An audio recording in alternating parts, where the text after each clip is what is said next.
What's up, everyone? Welcome to what we will call day 3 of what I'm going to call the Instagram series. The Instagram series for me, it's just basically what it is. So over on my Instagram page, I'm basically just starting every day that I'm just kind of looking for something to kind of push me a little over the edge than I would normally do in my own programming. Like I said in yesterday's video, I've always programmed my own training, and I find myself looking at my other clients' training that I'm writing for them, and I'm pushing them and I'm keeping them in a safe volume increase with zone 2, with intensity, with strength. And then I look at my own training and I'm like, all right, I'm picking and choosing when I want to do things that are going to hurt, and I'm picking and choosing like the distance of my run sometimes, and I'm like, you know what? Let's just lean into the best. Let's just lean into the best, and that's kind of what I'm doing. So every day, the last 3 days, I've just gone to my search bar on Instagram.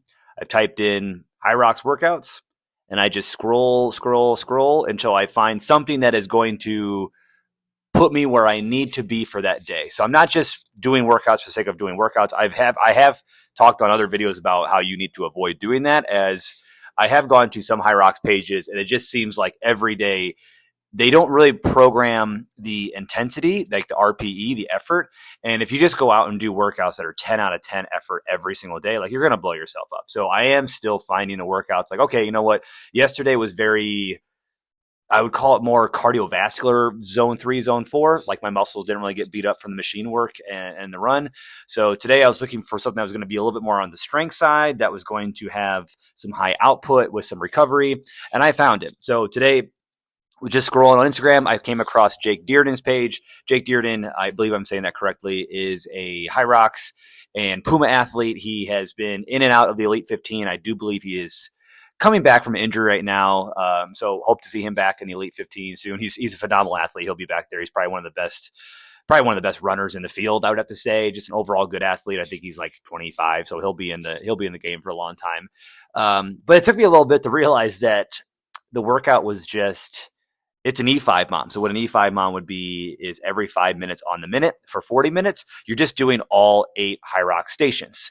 So I like workouts like this where some of the stations you have to work hard to get more rest, where I could treat this like a pretty big, just easy zone 2 cardiovascular workout and just not really get a whole lot of rest. But that was yesterday. Yesterday, it was just kind of sitting in an effort that I could probably maintain for like 90 minutes for an hour.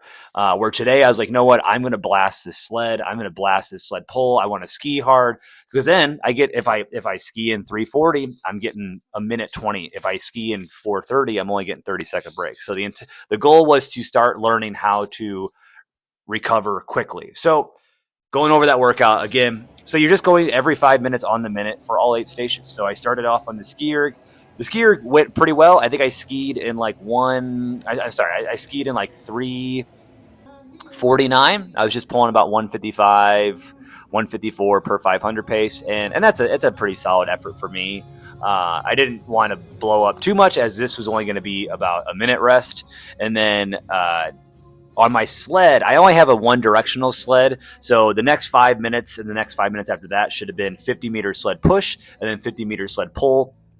I just went up to Hyrox push weight, but I do have a pretty slick turf, so the push does still move a little easier than it does at like a normal Hyrox, but not that much. And I just pulled that 50 meters, and that took me about 3:15 the first time. I took a minute 45-second break, and I just did that all over again. So I pulled for 50, pulled for 50, and then we had burpee broad jumps coming up, and that one got me. But I still burpee broad jumped. I'm still finding good quality of, like, when I'm practicing burpees, I'm trying to do them as fast as I can. And when I get to the race day, I have slowed them down just a little bit, and I'm able to just be really efficient. They don't hurt as bad. And that's where pacing really comes into play, and knowing how hard you can push. So doing a workout like today was nice. So I looked at this as like, the faster I burpee today, the longer I get a break. And I did 80-meter burpee broad jumps in like 2:45. So I was very happy with that. I got a long break. And then I got on the row. I pulled about 144 to 149, like 150. So pretty solid row. And that was pretty good for coming right off the burpees, even though I had a little bit of break. Like I was still pretty fatigued from push pull, and the burpees. So I'm definitely starting to hurt a little bit, and that's good. And honestly, mentally, I'm really glad that I chose this workout after dropping out of Dallas. So just kind of being able to come back and get the stations in that I didn't finish down there.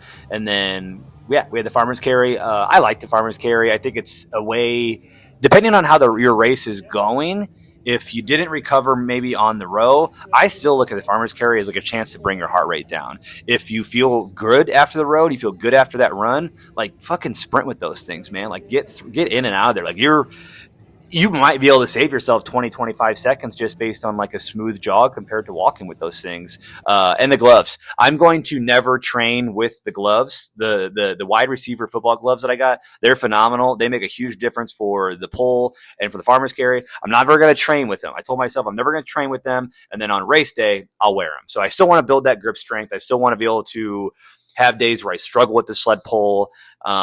Maybe the days that I really load up the sled and pull it, like use so I can pull the damn thing. Sandbag lunges, they went really well today. I love that movement. It always reminds me to add a little bit more mobility into my programming, into my daily. When I start doing sandbag lunges, like, you know what? I might have been a little faster if my mobility was just a little bit better. So, and then the wall balls went good. Unfortunately, the footage I got of the wall balls kind of sucks, but I was just trying to get in and out of there before our next class started too. So I have changed things up a little bit, as like I've said a million times, I just carry so much fatigue in my left shoulder. It is something that always causes me to put the wall ball down. It's not the squat. It's not where my lungs are at. It's my arms that get sore. It's my left arm that gets numb. So I wasn't going to say she did it this way, but I've seen Kate Davey and I've seen Amy Bevilacqua wall ball this way, and I have noticed that it helps me with my breathing. So almost like shooting at a basketball, I'm basically just wall balling with my right arm, and I just kind of keep my head to the side. And when the ball comes down, I bring my head down and I look down. And that's where I take a big inhale, exhale down here, and I take a big inhale, exhale up here. Usually when I do wall balls, I'm right here in this gobble position, which is going to kind of keep my shoulder always engaged, and I'm looking up. So I might be pinching off an airwave a little bit. So every time I come down, and if you do wall balls, your muscle memory of where that target is, you don't have to look at that target the whole time. I've done a billion wall balls. I have good muscle memory. I know exactly where that target's at.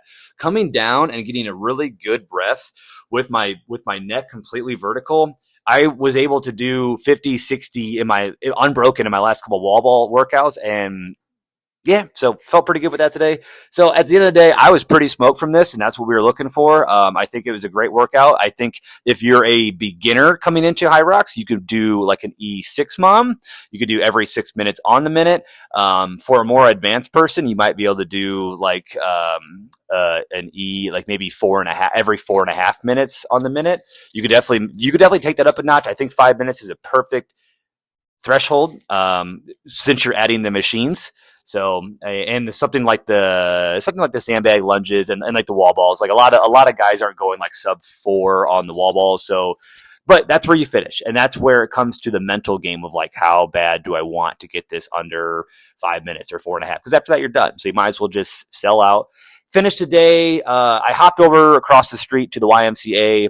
I just wanted to do a little running on some tire legs. And so we did a 1 mile warm up followed by 12 by 60 seconds on, 60 seconds off, around 5K pace. And then walked about a mile around the track, just cooled down. And then I hopped in this pool for 500 meters. It was about 12 minutes. That was actually a really good swim for me. It felt really good. I've done a lot of upper body, so it was nice to kind of, I would call it shaking the arms out, but like just really good for my shoulders. But overall, great workout.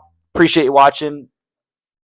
Not really sure what we're going to do. I'm going to race a 5K on this Saturday. I'm not really sure if I'm going to race it or maybe just like jump in and have some fun. So tomorrow is probably going to be an active recovery day. So probably just maybe a short run or a light bike. So probably won't be posting anything tomorrow regarding, unless I find some sort of like maybe a cool run, bike, swim workout or something. So anyway, see you in the next one.